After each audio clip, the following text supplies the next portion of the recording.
Good afternoon again, precious friends. Thank you once again for joining me in Chef Patty's Kitchen on the Carnivore Hippie channel. You know, some of us, as we have made this big change to our pattern of eating, and even through all of the success and improved health we enjoy, sometimes we get tripped up. And for me, one of those ways is just by remembering dishes that I loved when I was a child.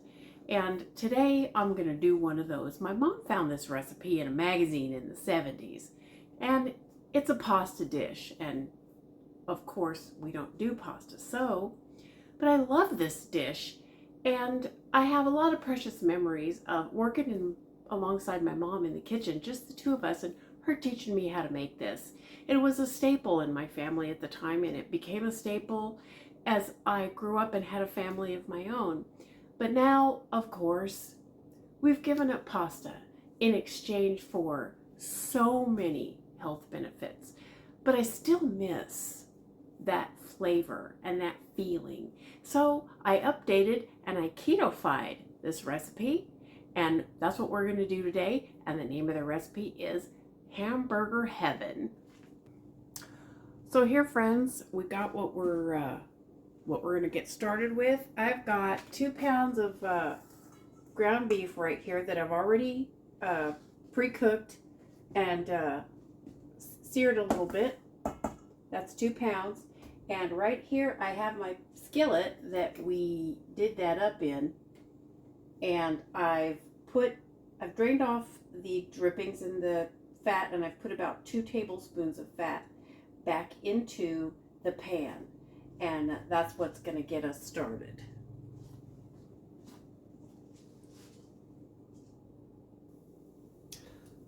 So our pan is heated up, and right here we've got about a half cup of diced celery and another half a cup of diced onion.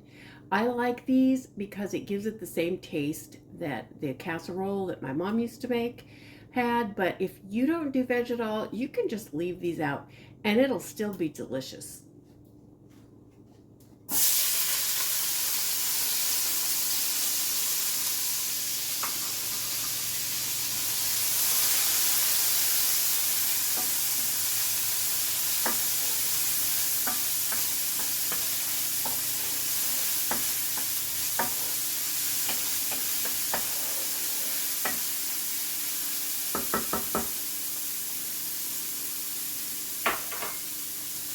Now, sauteing these veggies in the pan that we cooked the meat in does 2 things. One, it drives some of the water off the vegetables, which helps the texture of the final dish. And 2, some of that water goes out into the pan, and you'll see the veggies have begun to turn brown, even though they haven't been in here long enough to actually start browning. That's because the moisture of the veggies is picking up all of the yummy beef drippings that remain on the bottom of this pan. Okay, so this doesn't have to go very long. We're just going to, this is probably going to be about 1.5 to 2 minutes. We just want to drive some of the moisture off and soften these veggies and have their happy flavor start to come out.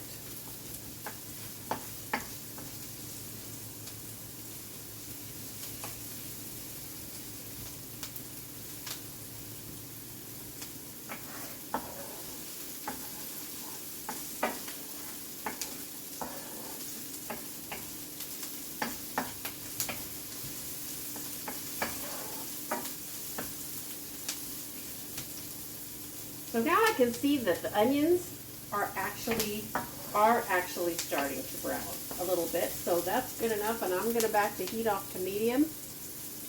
And now we've got some delicious seasonings, okay? Kind of an unusual seasoning blend, but I really like it. I got a teaspoon of thyme, a teaspoon of rubbed sage, 2 teaspoons of granulated garlic, a tablespoon of dried parsley, just because I like it, and a half a teaspoon of ground coriander. And as I said before, if you if you're just eating clean and you need to minimize your ingredients, you can completely skip this whole step and just go straight into the next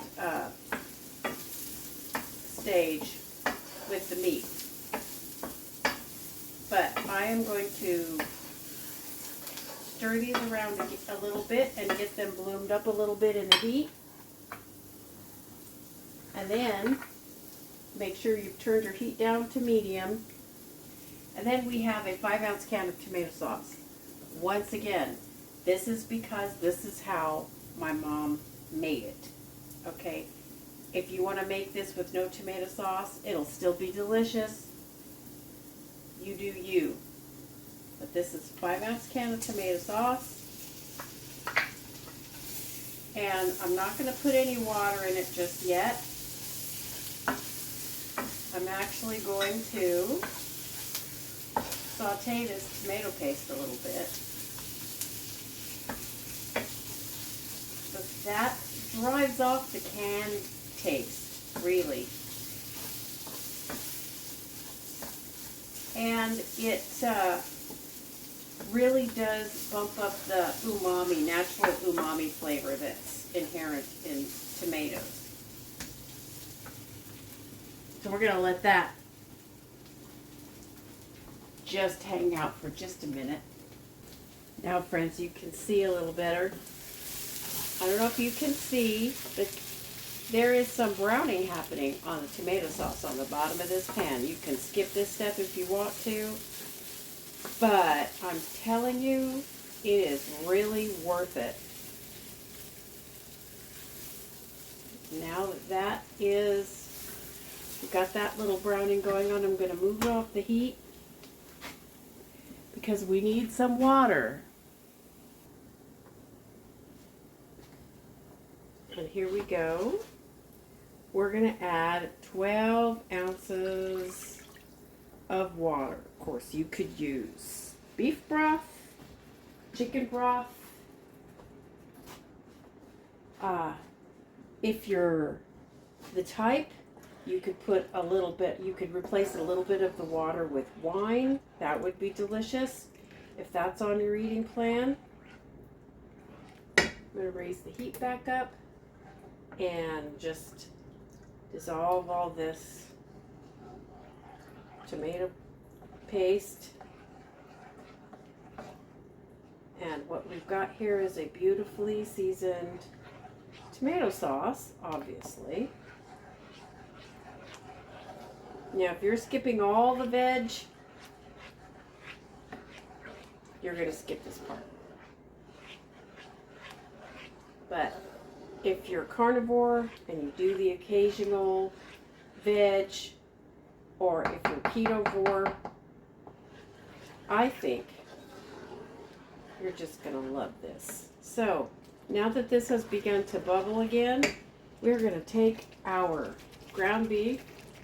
I'm going to back off the heat so it doesn't make a gigantic mess. We're going to put this in here. Stir it around. Get it nice and coated.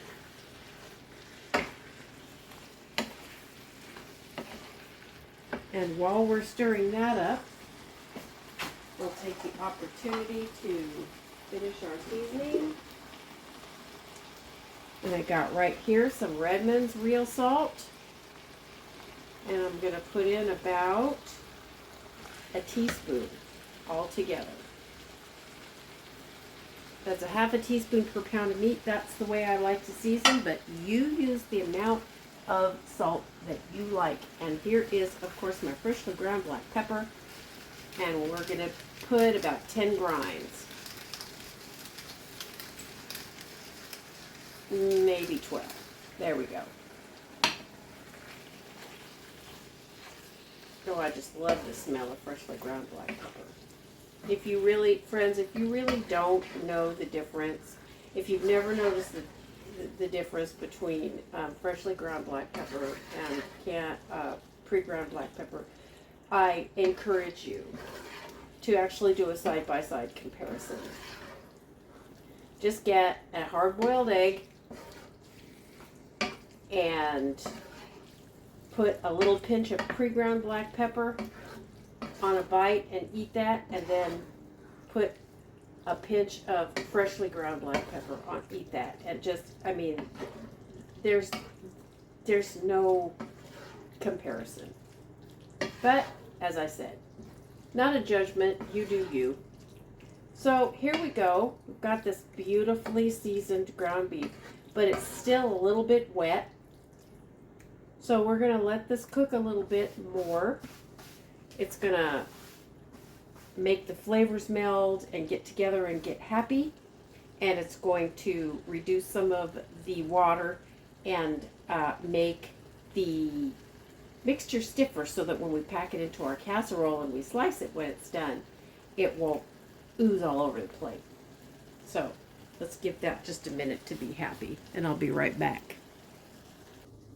So while we're waiting for our pan full of deliciousness to get to the right texture, I have here, this is 1.5 recipes of my carnivore noodles, and I will link in the description box to that recipe video. These are incredibly versatile and handy to have around. They freeze beautifully, and you can use them to for crepes. You can use them for noodles. You can use them for lasagna. I love them. Here I have them cut into just little triangles, just because I think it's fun, and because, you know, it's different. You don't usually see triangle noodles. But I'm going to show you how I cut it into triangles real easy. So here we have two of my little carnivore noodle crepes cut in half and stacked, right? And this is I believe an 8-inch round. And I'm going to cut this half in thirds, just by eyeball.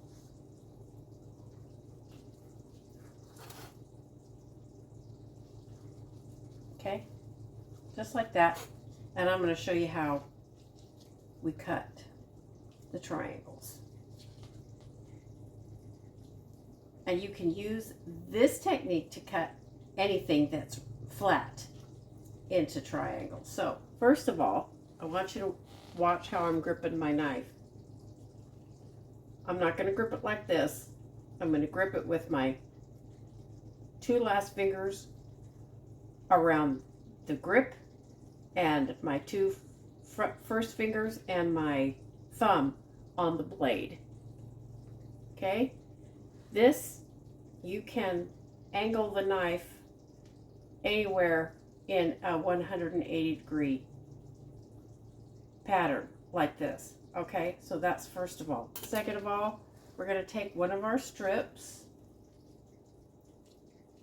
I'm going to lay it down. We're going to have it in front of us on an angle, on a diagonal, closer to the hand that holds the knife. Okay, and then this is what we're going to do. Grip the knife, okay, and we're going to cut on an angle, just like that, the first cut, and then we're just going to rotate the knife this way, a slice down, and rotate back this way, and just keep going like that. And there you go. You have triangles. These little bit end pieces, yeah, just throw them in there. Nobody's going to see them. Nobody cares. So here we have one that's on the further out edge of the circle, and it's already got a slant. So it's already got this slant cut.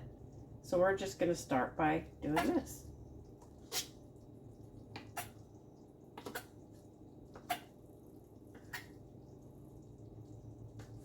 And of course, you don't have to cut it in triangles.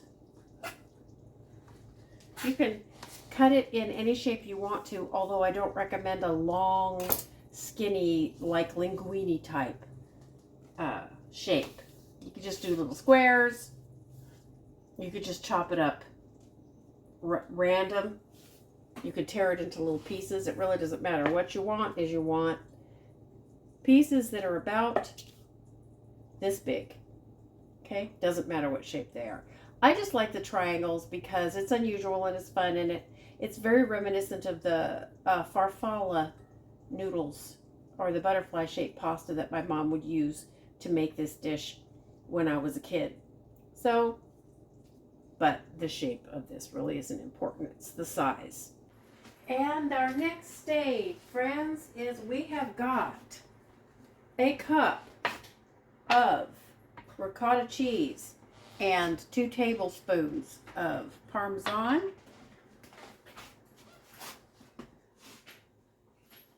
and 8 ounces of shredded cheese. You can use whatever kind of cheese you want for this. This is Colby Jack, but this would be absolutely delicious with sharp cheddar or Swiss cheese or Gruyere or provolone. Any kind of cheese you like, this would be delicious.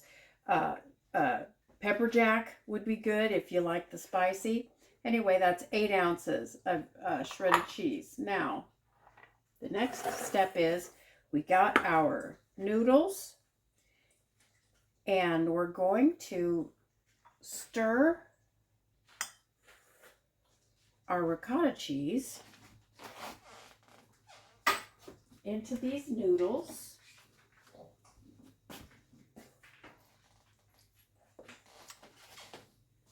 And we're going to put a really decent dose of pepper in on that ricotta cheese, just because that's good.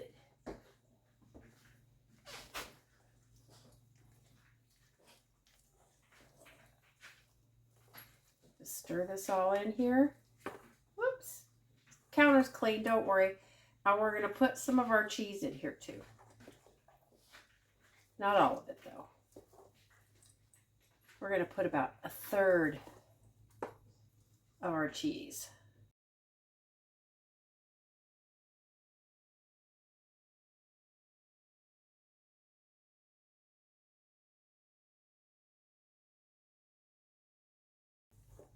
And although I didn't think of it till just now, just because, you know, I'm kind of a garnish monkey and I like my food to look pretty.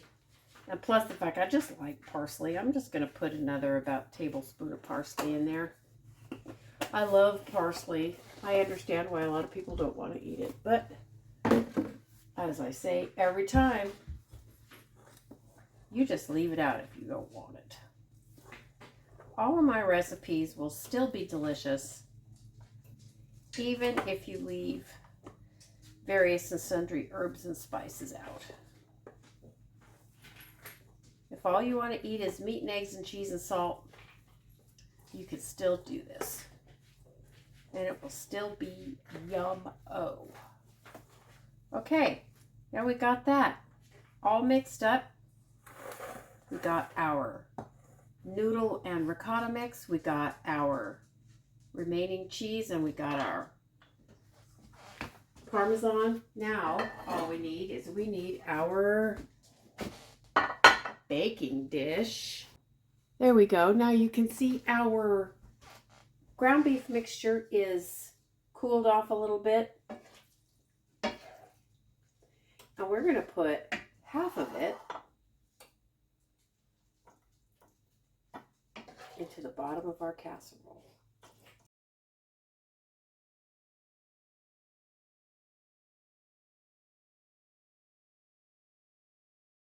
Okay, so that's about half of that spread in an even layer. Press it down a little bit, compact it a little bit.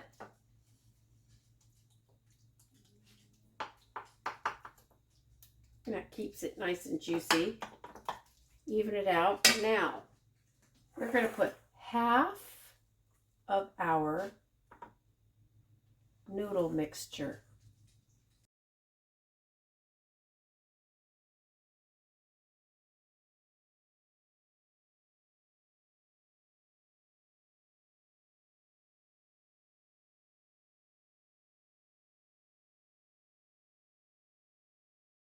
So now we got that done. Now we're going to take half of our cheese. And I think you can see where we're going with this, friends.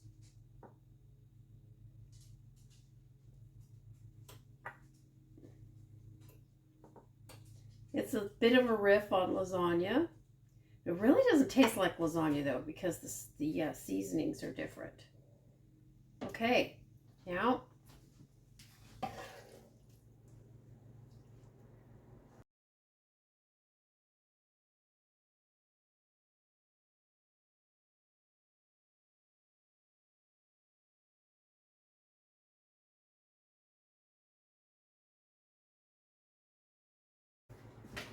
now 2 tablespoons of Parmesan cheese, and this is just because I like the flavor of it and I like the way it makes the top look when the casserole is finished baking. The Parmesan browns so beautifully and gives a little illusion of a crumb topping, which I really like. And of course it's delicious. So let's get rid of this stuff. Our last step is we're going to bake this in the oven, and it doesn't need to bake very long, just until it's hot throughout and all the cheese is melted, which usually takes 15 to 20 minutes. So once you get to this point, you're 3/4 of the way home. We've preheated our oven to 350 degrees a few minutes ago, and it's up to temp. And we're going to shove this in the oven.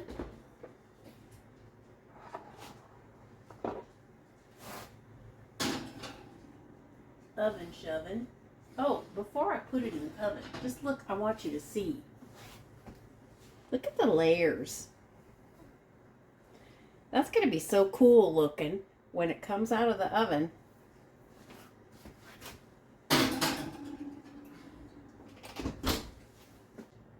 So friends, we've got about 15 minutes before we check up on our casserole. All right, and I will be back with you in just a second. 15 minutes for me, 2 seconds for you. The magic of YouTube. There she is, friends. It's hot through and all the cheese is melted, but it's not terribly brown on top, and sometimes that can happen in the oven. So what I have done is I've set the oven to broil, and I'm just going to shove it under the broiler for 2 to 3 minutes until the top is nice and toasty brown. And we'll see you back here in a minute. Well, there she is, precious friends. Look at that. I had her under the broiler for probably about 5 minutes. Of course, the broiler wasn't all the way to temp, so that's why it took an extra minute or two. But look at that. That is a thing of beauty to my mind. It looks delicious, and it tastes just as delicious as it looks. Now, you can't cut into this just yet. It is culinary napalm. You won't be able to get a bite of it into your mouth, and plus the fact that it will probably fall apart on the plate. So, as with any good casserole, we need to leave it sit about 10 minutes, 10 to 15 minutes. It'll still be piping hot, but the bubbling will have subsided and the layers will have settled, and it will hold together much better on the plate. And then we'll slice a piece off and taste it. Yummy! So here we are, friends. It's been about 7 or 8 minutes, and the casserole has rested. So we're going to cut a slice. This is generally 6 or 8 servings. Like I said, depending on how big the people you're feeding are. But we're gonna slice it for 8 servings.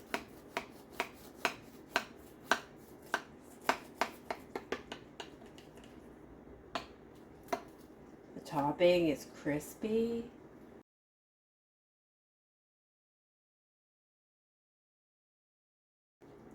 Here we go. Oh, yummy. Get rid of this.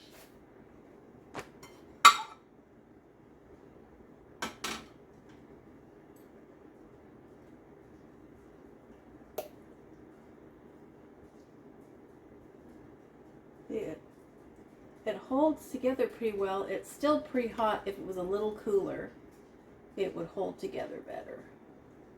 But still, it's holding together very nicely. Look at those layers. Doesn't that look delicious?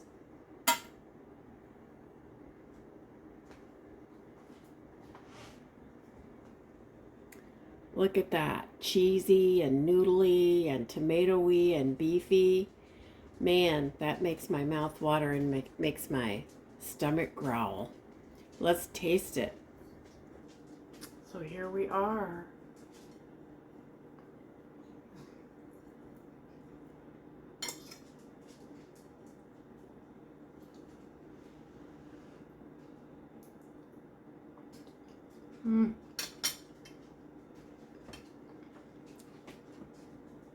It amazes me how similar in flavor this is to my mom's original recipe with no pasta. The tomato sauce is rich and has a little bit of a tang to it, but it does not taste like Italian pasta sauce.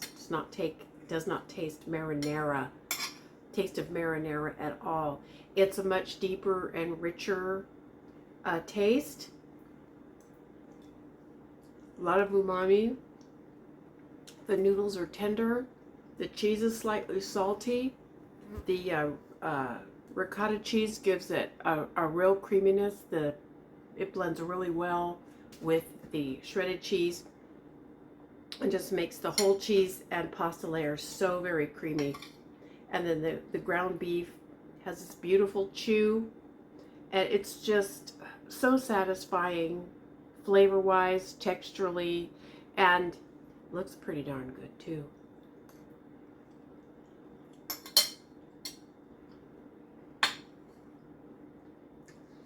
So you get a bite of that, friends, and you will understand why it's called Hamburger Heaven. So thank you so much for joining me. I hope you try this recipe. If you do, please give me a shout out in the comments. Let me know how it went.